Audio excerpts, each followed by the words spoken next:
Pope Pius XI becomes the 259th Pope.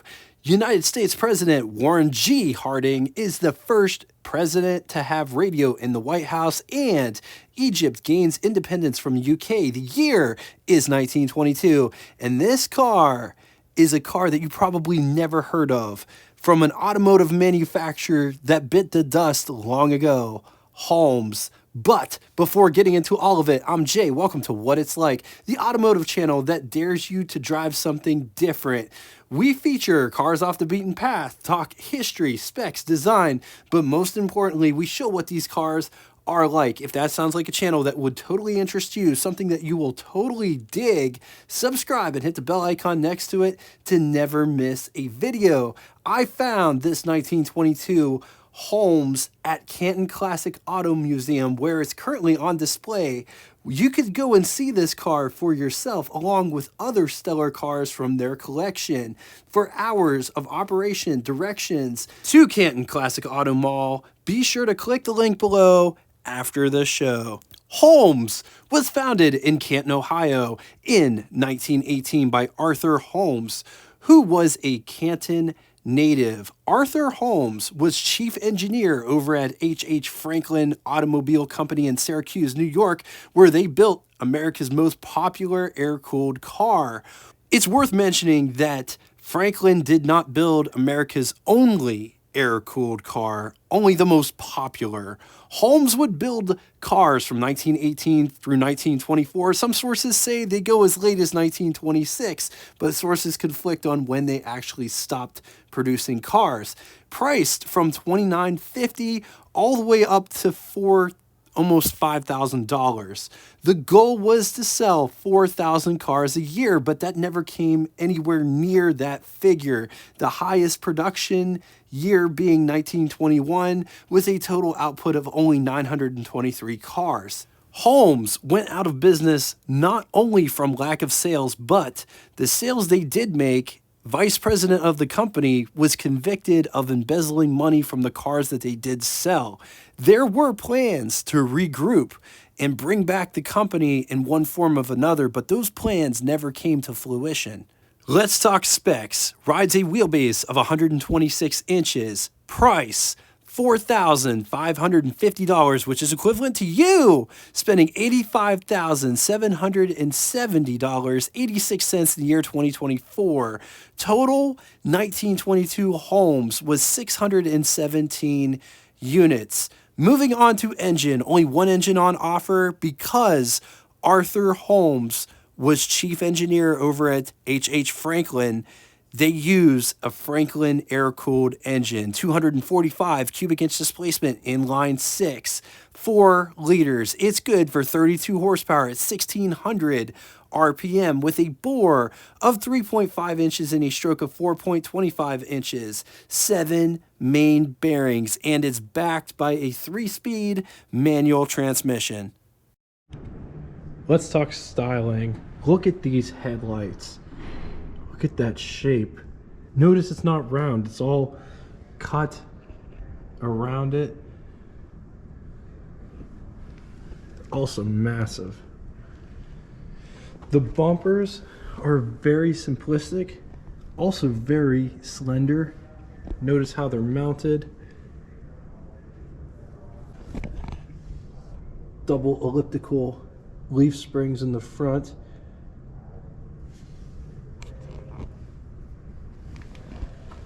Look at the grille. Holmes, nice and proud right there. Notice this one does not have a motometer or a mascot here.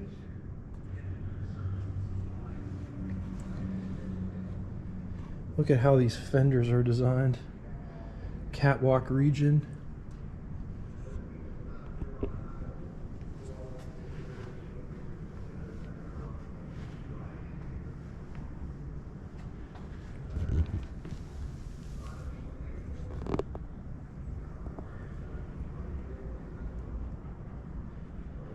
Also, look at how narrow these wheels are. And they're huge.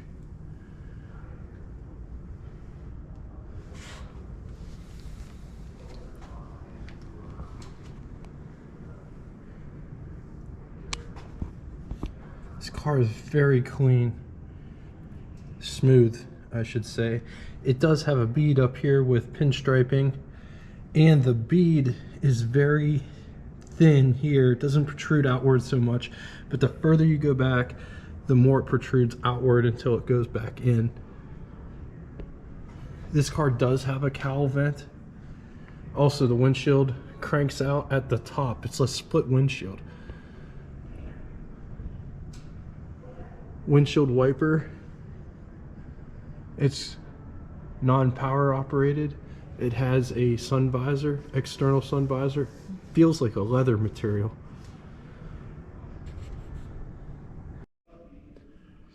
This car does have drip rails that start pretty much go the perimeter of the car. This car is really tall. I'm 6'2" and it's taller than me. It's probably at least 7 foot tall. This car is. Check out the hinges. And just look at this beautiful pinstriping.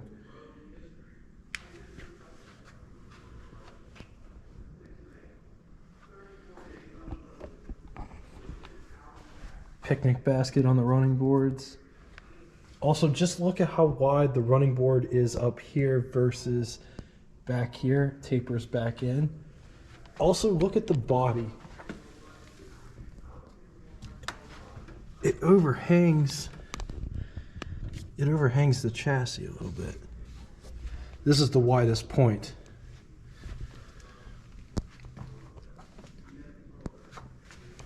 Fenders.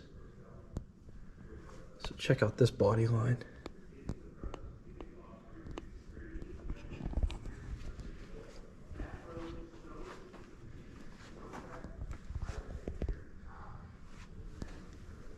This one has two brake lights, brake light here. There is a center brake light that says stop in the middle of the spare wheel. Gas filler. It has a trunk built into the body, which is nice. Look at how massive that rear window is.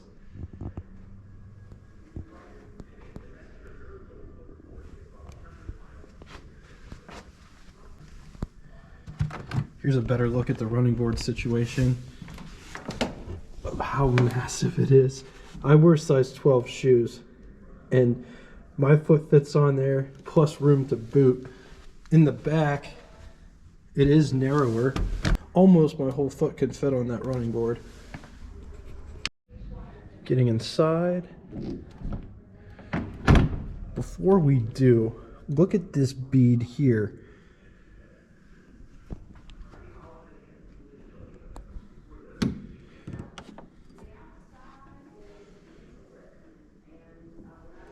Look at all of the different materials going on. This looks to be real wood. It feels like real wood.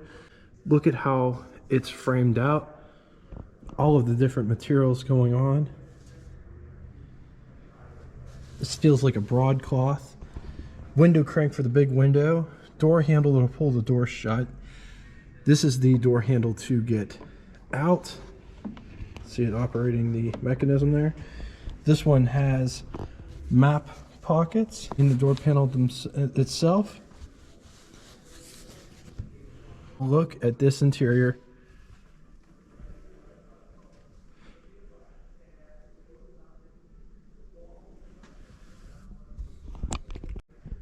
Coming down inside the pedal box here, there is an emergency brake and our handbrake right there. Clutch, brake, and I'm guessing the one in the center is the gas pedal, which is a really weird placement. Gear shift lever is right here. Here is what over the hood looks like. Here's what first person over the hood would look like. On then to the button switches and knobs, starting on the left and moving right. That very first one, I have no idea what that does. It's followed by the coolant temperature gauge, carburetor mixture settings, ignition, amp meter, headlights, speedometer. Notice it is not a Stewart Warner speedometer, which is very interesting for this time period. Odometer and tripometer inside of it. clock. Up above, there is a windshield wiper, and it's manually operated there.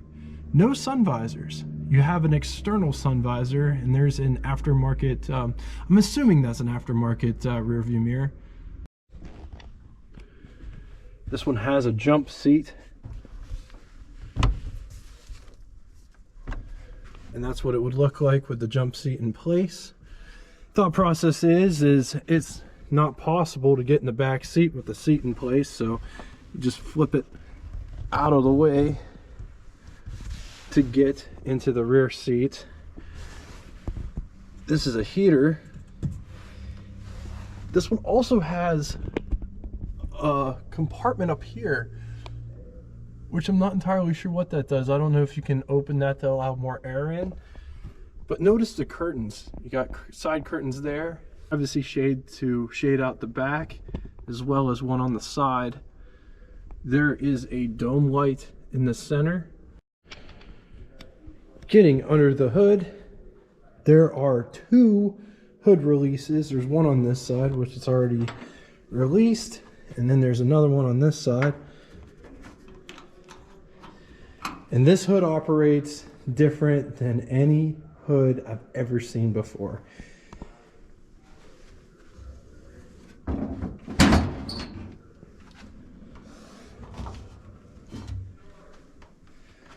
And there it is, inline 6, air cooled.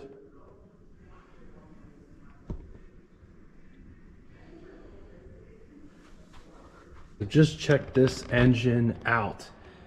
Air cooled. Notice each cylinder is virtually cast as its own separate casting. Check out all the finning down inside. Also, look at how high the hood goes. The hood's almost vertical.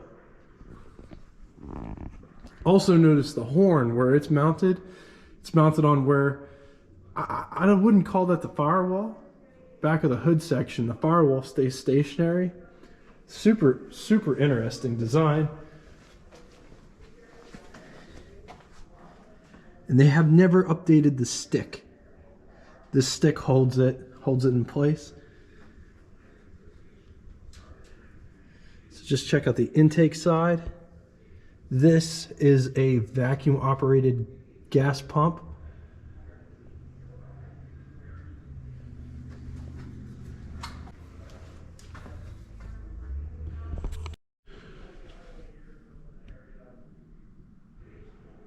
And just look at this exhaust system.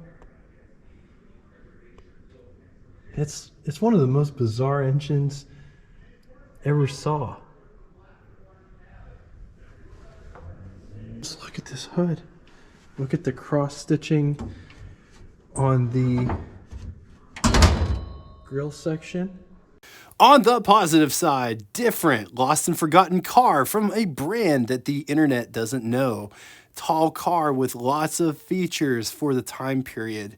Good looking dash, easy engine access. Against it, information, parts, mostly body parts, impossible to find. People who know these cars are very few and far between, and I personally wonder how many of these cars are left. Anyway, now it's time for Would You Rather. Two scenarios today. In the first scenario, would you rather have a 1922 Packard 6 or 1922 Holmes Series 4 or 1922 Pierce Arrow? I'm going to leave this here for a minute. If you need more time, feel free, pause the video. Moving on to the second scenario, 1922 Franklin or 1922 Holmes or 1922 DAC, Detroit Air-Cooled Car. Once again, gonna leave this here for a minute. If you need more time, feel free, pause the video. Now it's time for Name That Tune. First person to give both the name of the band and the song title correctly in the comment section will have your comment pinned to the top of it. So many roads to choose. Thank you all so much for coming out and watching this. If you'd like to get in touch with me, shoot me a comment in the comment section below, or check out our Facebook group that correlates with this YouTube channel. I call it the After Party. It gives you the opportunity to share your rides, stories, experiences, anything car related that you would like to share is a total go there. If you don't have Facebook and would still like to reach me, send me an email. All of that information will be linked in the description below. Just know I appreciate everything that you guys bring in the comment section. I absolutely love reading the stories and the comments. And until next time, toodaloo! She's got something that moves my soul, and she knows I love to love her, but she lets me down every time.